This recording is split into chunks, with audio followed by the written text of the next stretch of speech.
Hey, welcome back to Shadow Shorts. If we've never met before, my name is Jeff Echols. I am a senior advisor and the head of marketing for Shadow Partners. And every weekday, I bring to you an interview, a conversation with an expert or a thought leader in the realm of innovation for the built environment. And today is no different. I'm joined today by a colleague of mine, is Matt Ohlman. He's a CTO and general partner at Shadow Ventures, and he's also working with us over on the partner side in different roles over there as well. And so one of the things I really love about Matt is his focus on tech and understanding of tech, specifically in the world of investing. So I thought today we could talk about tech diligence and what to look for, how to understand what you're getting in investing. So Matt, welcome. I'm glad you're here. Thanks for joining me for this today. Yeah, thanks for having me. I've been waiting in the wings for my call on Shadow Shorts, so I'm glad to be here. There's a little bit of tongue in cheek there coming No, not at coming all. from Matt, but it is great to have you here. And I'm always is probably one of the least technical or tech savvy guys on the team. I'm always just mind boggled when I hear you and KP and others talking not only about tech but also how you're doing that due diligence and what how to know what you're getting into when you're looking at investments. So when you were going through that process, what are you looking for? What are you looking at specifically, I guess, on the tech side before you say, "Hey, thumbs up, thumbs down. This is something we're going to pursue on the investment side, or it's not." Yeah, for sure. So yeah, that's a big part of my job at Shadow Ventures, right? As a CTO, that's kind of why KP originally brought me in. I think my job has morphed a little since then to other things, but it's the thing that I enjoy doing the most. And I think it's super important. A lot of investors, I feel like, especially at seed stage where we invest, a lot of people kind of brush over the tech diligence. And I've gotten some nasty DMs before from people about, that doesn't matter. Like, why are you even wasting your time doing that? It doesn't matter. But I actually think it's pretty important. I mean, after all, if you're investing in a tech company, part of what Mm. you are investing in is the tech. So it is important to understand what you're doing. So I think there's a couple buckets, right? When you look at early stage investing, like a pre-seed or an angel round, yeah, looking at the tech is less important because most of the time the team hasn't built any tech. So you're really making Right. more investment just the team itself. Then when you have your later stage rounds, Series A, Series B, and beyond, looking at the tech is very important there, but you're looking for very different things. I feel like, yeah, at that stage, you're looking for, is this, I call it more process things and more of team as a whole things. Like, is this team going to be able to scale? Are they going to be able to hire? Are they going to be able to scale up users or transactions or whatever it is that they need to scale up to support very rapid growth? As well as do they have the chops to build processes to ensure quality and ensure that the team can work together and kind of all of those things that come when you're rapidly adding 50, 100 developers to a team in a very short period of time. Those things are more important. Where we invest is at seed, where typically there is a product, some level of a product built, probably doesn't have product market fit, or maybe it has the early signs of product market fit. But generally speaking, there's a lot of work to do on the product, but there is something there, right? So when I start to dig in, before we invest at seed, one of the biggest indicators of success that I have seen, and I've been a part of many, many, many, many product teams. I founded my own companies. I've been a first engineer. I've been an early employee. I've been an outside advisor. I've been hired to do M&A diligence. I've done expert. So I've seen a lot of how I have hundreds probably of different products and a lot of code. But I'll tell you that the one thing that I see at Seed that's the biggest indicator of success for me is the team's decisions around technical debt. Okay. So meaning, much like in our financial lives, we're told that debt is a good thing to an extent. So it's a smart decision to go out and buy a house and invest in that, and you pay your mortgage over time, and then when you retire, you have an appreciating asset that's worth a lot of money, right? I think it's similar with tech. You take on a certain level of technical debt, and that is actually a good thing. And many developers and many software engineers, when they hear that, they get antsy and they go, what do you mean tech debt's a good thing? Technical debt. We're kind of told throughout our whole careers, in college and in our working in our corporate lives, that technical debt's a bad thing, and technical debt will sink your product, and it should be avoided at all costs. I think at Seed, a certain level of technical debt is actually quite healthy, because the most important thing that we can do as founders and entrepreneurs at a seed stage company is build product that delights customers as quickly as possible, because we need to get to product market fit, right? So that use of technical debt and that the team's choices around that tell me a lot about if they're going to be able to get there and if they can move and iterate at the speed they need to. Yeah. So that makes a lot of sense. I mean, so we went, you talked about the pre-seed, the early stage, which, not coincidentally, we're getting ready to launch the next round of our incubator, which will be focused on that. And the focus of that incubator program will be customer, right? Understanding the customer. And so then you get into the seed stage and the tech, and you've talked about the team and scaling and product and on down the line. So we obviously, there's an evolution there, and there's a spectrum there as we look at the different stages of a company, of a startup. When you're talking about the tech deck, help somebody like me that doesn't, or tech debt, help somebody like me that doesn't necessarily understand what that is. What's a good definition, easy definition for tech debt? Yeah. So technical debt is when you as a team decide to do something with your product or with your code or with the architecture of the code that you're building. You make a choice to do something that's a short-term decision that maybe doesn't Got it. scale in the future. So, for Got it. example, you might choose to, knowing that your current product has 0 users or maybe 1 or 2 users, you may know that the way that you're building this right now, if you were to suddenly add thousands or hundreds of thousands or millions of users, like, it probably would crumble and break and explode and it would not work at all, right? But Yeah. knowing that you only have a few users now, you can make those choices in the short term and then know that later down the road, you can come back and fix that or pay down the tech debt, so to speak. Got it. So it's really a short-term decision that you're making a trade-off basically for speed or some other factor Mm-hmm. that you'll have to revisit in the future. Okay, but it's proof of concept at that point, right? Is Many that times, yes, many Yeah, times, but you'd be surprised, like, from an engineering perspective, I mean, we're taught to build things that are robust and solid, sure. and Yeah, by the way, many software engineers, myself, I've made all these mistakes, by the way. Many software engineers want to build something that they're very proud of, and they can say, "Oh my gosh, look what I did! This thing can scale. We could add 1 million users tomorrow, and it can scale up." And that's a hard problem, right? And that's something that's mhm, difficult, and it's something that we get excited about solving. However, you got to really temper those instincts, in the short term to be able to iterate quickly and build product for customers.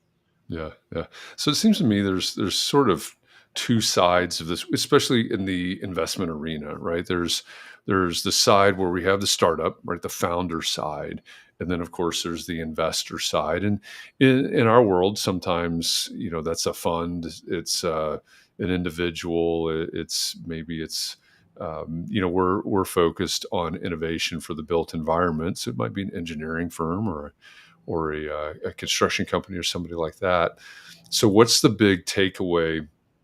When we're talking about tech diligence, if I'm a founder, what is it that I need to be doing to position myself?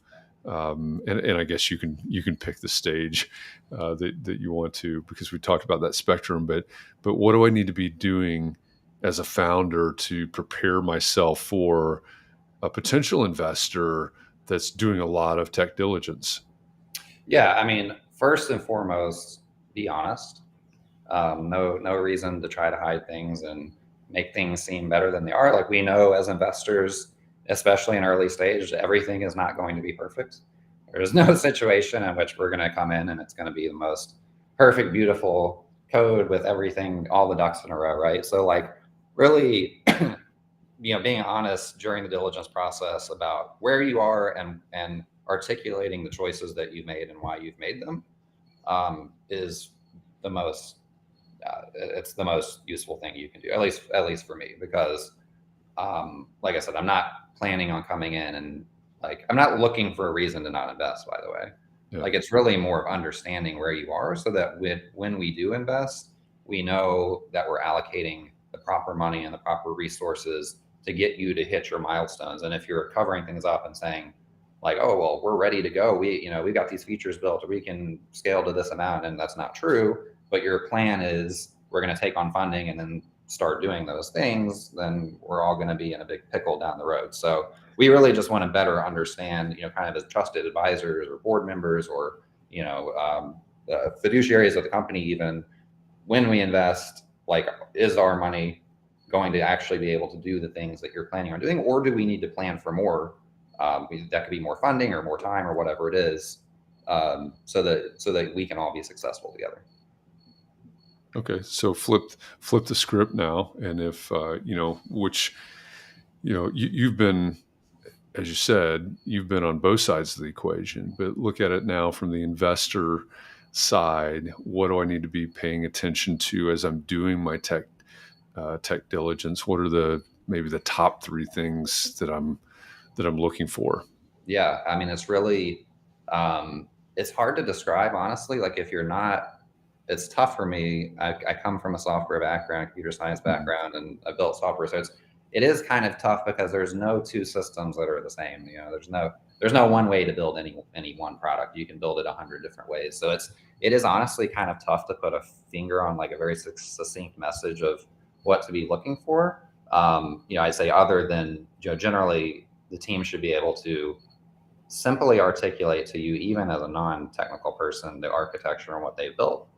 And then you should be able to bring in someone who has written code before, and they can back up those assumptions very, very simply, right? Like it's not, it's rarely ever so complicated that it can't be boiled down to terms that a layman can understand, and then shown very quickly in kind of a code review format that those things that they said actually match up to reality. Yeah, that makes sense. You've got to be able to explain it to your grandma. Exactly. Yeah. So as we look forward, we're past the halfway point now, 2023. So as we look forward to the end of 2023 and beginning of 2024, what excites you the most about what you're seeing out there in the startup world? Yeah, it's a cliche, but everyone's talking about AI. It is exciting. It's definitely exciting.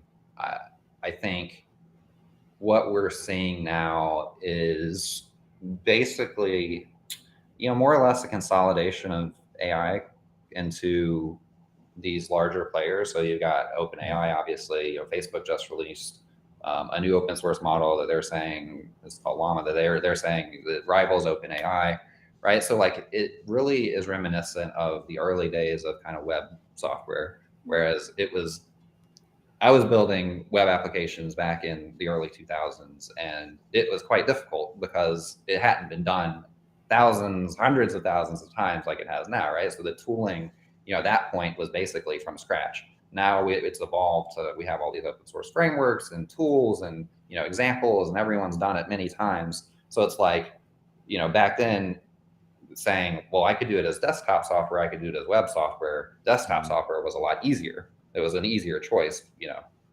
Now it's like, who would ever build desktop software? Like it's 100 times easier to build a piece of web software now with all the tools available. And I think in a way these AI companies are causing that same thing to happen. So whereas we had companies before that their sole focus was, we're an AI company doing X, Y, and Z. Let's say we're AI and we're doing construction drawings, parsing construction drawings with AI and doing takeoffs or whatever it is, right? That is being commoditized now, where in OpenAI, you can basically plug that in. So everyone is going to be able to do that. So now it's gone from that you're a company to very quickly, like you're a feature, and Procore or whoever is gonna be doing that. So it's like almost table stakes at this point. So I think it's really interesting, but I do think that a lot of these companies are going to kind of turn into features, and so many of their time, much of their time, maybe kind of on on borrowed time, so to speak. Whereas the larger companies are going to start implementing AI, and it's going to make everyone's life a lot easier. But like I said, it's going to become commoditized. So I'm really interested to see, where that goes, and also just the general challenges around data management with AI. I think is a very interesting topic that I'm keeping my eye on closely. And as it evolves and everyone gets more comfortable with it or more familiar with it, like how are we going to see companies pushing back? So are we going to see end users of software platforms going, "Hey, you can't use my data in your AI models for everyone else to benefit"?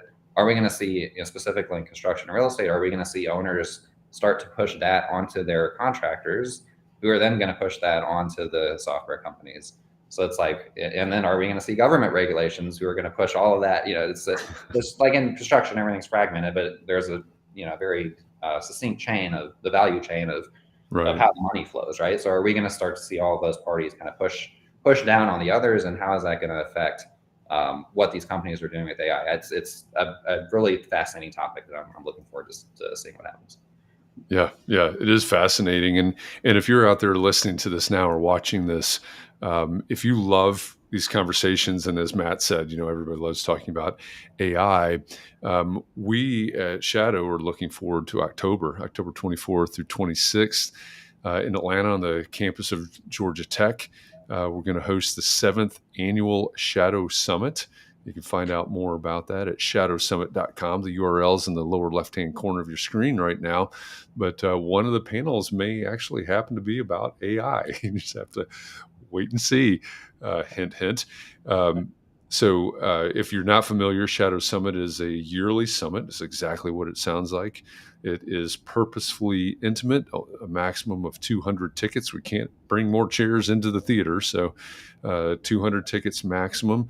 And it is 2 days of diving deep into conversations like this: venture funding, tech diligence, generative AI, things that affect housing, things that affect labor, finance, economy, and financial uh, outlooks for investing, et cetera. So go to shadowsummit.com for more information about that. Again, it is purposefully intimate and highly curated.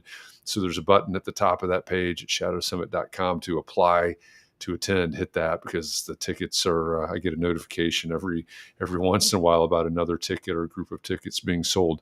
They're going. Get yours now. So go to shadowsummit.com for that. Matt, thanks a lot for this. We could keep going, obviously, with this conversation for a long time, which is, what's going to happen at Shadow Summit. And appreciate everything you do, and appreciate this conversation today. Of course, thanks, Jeff, for having me. Appreciate you having me on. Absolutely. And for all of you out there, thanks for joining us. We'll be back again tomorrow with another conversation with an expert or thought leader in the realm of innovation for the built environment. So see you tomorrow on Shadow Shorts. Thanks, everybody.